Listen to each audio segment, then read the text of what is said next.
नमस्कार दोस्तों, अब तक में आपका स्वागत है। मित्रों, इस दुनिया में कोई माई का लाल पैदा नहीं हुआ जो दिल्ली की जनता को या तो झुका दे और या तोड़ दे। दिल्ली विधानसभा में 3 दिवसीय बैठक में अरविंद केजरीवाल भाषण देते हुए कहा, वे दिल्ली के अधिकार को वापस दिलाकर रहेंगे।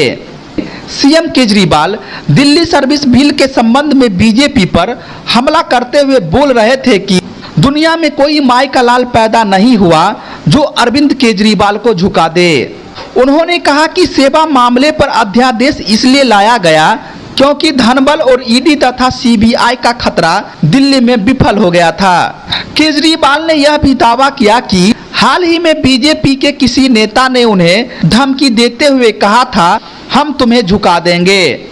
लेकिन मैं उन्हें कहना चाहता हूं कि कोई भी ताकत केजरीवाल और दिल्ली के 2 करोड़ लोगों को झुका नहीं सकती है। केजरीवाल ने कहा, पहले दिल्ली को लेकर घोटाले की चर्चा होती थी, लेकिन आज दिल्ली की शिक्षा व्यवस्था, मोहल्ला क्लिनिक, बस सर्विस और 0 बिजली बिल की चर्चा होती है। हमने जनता से आशीर्वाद लिया, इन्होंने पाप किए हैं। दोस्तों, दिल्ली के सीएम ने कहा कि उस 39 दिन को आज भी लोग याद करते हैं। 49 दिन की सरकार में हमने कुछ अफसर को जेल भी भेजा था। ऐसी सरकार की चर्चा दिल्ली से लेकर पूरे देश भर में शुरू हो गई थी। दिल्ली के सबसे बड़े आदमी पर एफआईआर मैंने दर्ज कराई। 49 दिन के बाद इस्तीफा दिया और इन्हें चैन की सांस आई। उसके बाद कोई महिला सुरक्षा को लेके 2-3 केस आए जब दिल्ली का मुख्यमंत्री सड़क के ऊपर जाके 2 या 3 दिन के लिए रात भर में वहां सोया था। और उस वक्त जो इस देश का सबसे अमीर आदमी था उसके खिलाफ बाय नेम एफआईआर दर्ज करानी। जिस आदमी का नाम लेने से ये सारी पार्टियां कांपती हैं, नाम लेने से, उसके खिलाफ एफआईआर दर्ज कराई थी, मैंने नोटिंग कर। हमने इस्तीफा दे दिया और उसके बाद इनको चैन की सांस पड़ी। हमने स्कूल ठीक कर दिए, मोहल्ला क्लिनिक बना दिए, अस्पताल अच्छे कर दिए, अस्पतालों के अंदर इलाज मुफ्त कर दिया, महिलाओं का किराया मुफ्त कर दिया, बिजली 24 घंटे कर दी, बिजली फ्री कर दी, पानी घर घर पहुंचा दिया, पानी फ्री कर दिया। और जितने काम इन्होंने किया वो सारे पाप किए हैं और ऊपर वाला देख रहा है। तो पाप अगर करोगे तो आपको उसका तो परिणाम भुगतना ही पड़ेगा और इसी जन्म में भुगतना पड़ेगा। किसी ने सही कहा है, ये जिंदगी भर यहीं बैठेंगे और अभी तो 8 हैं, देखना अगली बार 2 भी नहीं बचेंगे। मुझे पूरा उम्मीद है सुप्रीम कोर्ट के ऑर्डर आएगा, सुप्रीम कोर्ट से हम जीत के आएंगे, दिल्ली के लोगों के हक में वापस दिलाऊंगा। मेरे पास अभी कुछ दिन पहले कोई आया था बीजेपी वाला, वो कह रहा था या तो तुम भी बीजेपी को सपोर्ट कर दो और नहीं तो या तो तुमको झुका देंगे और या तुमको तोड़ देंगे। मैं उनको कहना चाहता हूं कि इस दुनिया में कोई माई का लाल पैदा नहीं हुआ जो दिल्ली की जनता को या तो झुका दे और या तोड़। वहीं एमपी विधानसभा चुनाव में जीत पक्की करने के लिए बीजेपी ने पूरी ताकत झोंक दी है। जी हां दोस्तों, आपने सही सुना।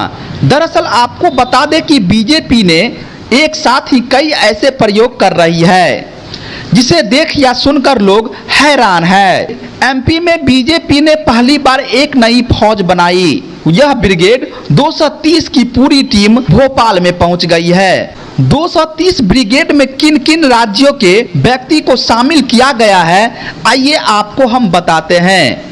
ब्रिगेड 230 बीजेपी ने बिहार, यूपी, गुजरात और महाराष्ट्र के विधायकों को शामिल किया है। यह एमपी के सभी 230 विधानसभा सीटों पर जाकर काम करेगी। सभी विधायकों को एक एक सीट दी जाएगी। मध्य प्रदेश के सभी विधानसभा सीटों पर जाकर विधायक प्रचार करेंगे और केंद्र की योजनाओं के बारे में बताएंगे। वहीं सीएम शिवराज सिंह चौहान ने कहा कि प्रधानमंत्री नरेंद्र मोदी एक वैभवशाली, गौरवशाली, सशक्त और मजबूत भारत की संकल्प को साकार करने के लिए काम कर रहे हैं।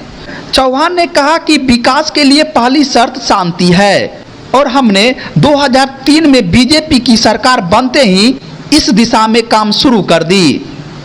चंबल के बिहरों से डाकुओं को सफाया कर दिया। मध्य प्रदेश में सबसे पहले बहन बेटियों पर गलत नजर डालने वाले के लिए फांसी की सजा का प्रावधान किया। चौहान ने विकास की झड़ियां गिनाते हुए कहा कि कांग्रेस के जमाने में प्रदेश में टूटी फूटी सड़कें और बिजली की आपूर्ति की कमी थी। हमने 5 लाख किलोमीटर की शानदार सड़कें बनाई, बिजली की उत्पादन में 2900 मेगावाट से 29,000 मेगावाट तक पहुंचाया।